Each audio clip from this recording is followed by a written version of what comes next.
Hello दोस्तों, कैसे हैं आप सब लोग। आशा करती हूँ अच्छे होंगे। हमारी आज की कहानी का नाम है मजाक। माही के लिए जब उसकी छोटी भाभी ने अपने भाई के साथ रिश्ते की बात ससुराल में कही तो मानो भूचाल ही आ गया। माही की माँ और छोटी बहू की सास दहाड़ कर बोली, तुम्हारी हिम्मत भी कैसे हुई मेरी नाजो से पली बेटी के लिए अपने गंवारू भाई के साथ रिश्ते की बात भी चलाने की। कहाँ तुम गाँव के रहने वाले और कहाँ शहर में सभी सुख सुविधाओं में पली बढ़ी मेरी बेटी। पर माँ जी, माही दीदी भी मेरे भाई आकाश से प्यार करती हैं और ये बात खुद आकाश ने मुझे बताई, इसीलिए मैंने आप सबसे रिश्ते की बात चलाई है। और माही दीदी भी तो आकाश को पसंद करती हैं। अभी 2 महीने पहले जब मेरे साथ 1 हफ्ते गांव में मेरे साथ रहकर आईं, तब वहाँ भी अधिकतर समय दोनों ने साथ बिताया और यहाँ वापस आकर भी तो दोनों सारा दिन फ़ोन पर लगे रहते हैं। आकाश को माही बहुत पसंद है और बिजनेस के लिए बाहर जाने से पहले वो माही से शादी करके अपने साथ ले जाना चाहता है। और आप जानते हैं वो कहाँ जा रहा है? ओहो भाभी, सच्ची आप गांव में रहने वाले लोगों की बस यही दिक्कत है। हंसकर बात क्या कर ली मैंने। आकाश को लगा मुझे उससे प्यार हो गया और छोटी भाभी की बात बीच में ही काट कर माही हंसने लगी। छोटी बहू को ये अपमान सहन नहीं हो रहा था। माना वो देहात से है, परंतु उनके पिता बहुत बड़े जमींदार हैं। सभी सुख सुविधाएं गांव में भी उपलब्ध हैं और नौकरों की पूरी फौज है हवेली में देख रेख के लिए।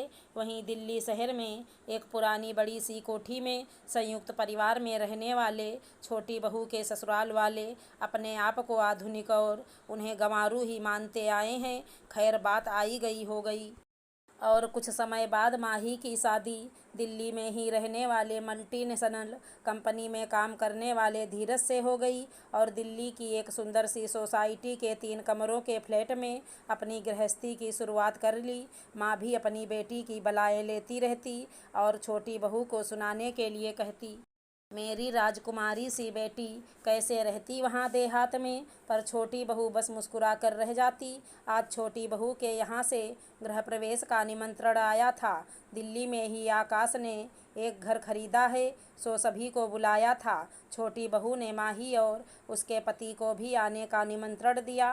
मन ही मन माही बड़ी खुश हुई कि आज वो ऐसे तैयार होकर जाएगी कि आकाश उसे देखता रह जाए। धीरज को भी उसने चलने के लिए मना लिया था। यहाँ चाहत तो कहीं भी नहीं थी, सिर्फ अपने रूप और स्टैंडर्ड से नीचा दिखाने की ही लालसा अधिक थी। अब सब अपनी अपनी गाड़ियों से बताए हुए पते पर पहुँचे तो देखा एक शानदार बंगला बिजली की रंग बिरंगी रोशनी से नहाया हुआ अपनी वैभवता की कहानी खुद ही बयां कर रहा था। अंदर महंगी महंगी गाड़ियां खड़ी हुई थी। छोटी बहू के पिताजी और माताजी ने सबका बड़ा आदर सत्कार किया और बेहद आधुनिक और सजे हुए ड्राइंग रूम में ले आए। तभी ब्रांडेड सूट बूट में सजा हुआ आकाश वहां आया और सबको प्रणाम किया।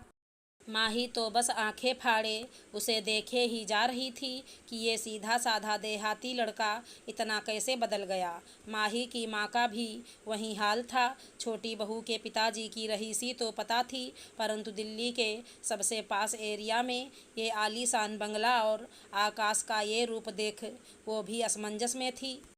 हमेशा गंवार और गांव वाले बोल बोल कर अपमान करने वाली छोटी बहू की सास आज खुद इनकी अमीरी और आधुनिकता के सामने बहुत तुच्छ हो गई थी। छोटी बहू जो शायद सबके मन की उलझन समझ चुकी थी तो उसने बताना शुरू किया कि आकाश को अपने नए बिजनेस के लिए 3 साल के लिए अमेरिका जाना था।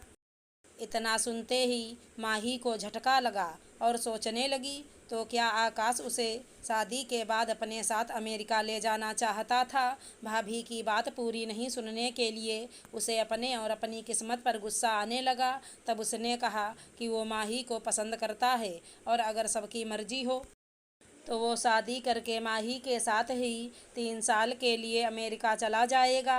पर माही की ना के बाद उसने अमेरिका में ही साथ काम करने वाली सिया से शादी कर ली है और अब दोनों यहीं दिल्ली में रहकर अपना बिजनेस शुरू कर रहे हैं और इसीलिए ये घर खरीदा है। तभी एक बेहद खूबसूरत लड़की वहाँ आई।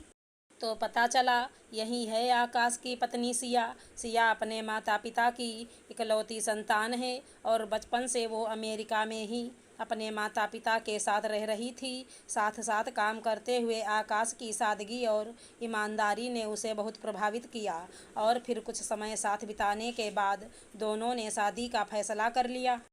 अब सिया आकाश के साथ यहीं दिल्ली में रहेगी ताकि आकाश के माँ पिताजी को अकेलापन ना लगे और वो लोग उनकी सेवा भी कर सकें। माही को अचानक से बड़ा खालीपन लगने लगा।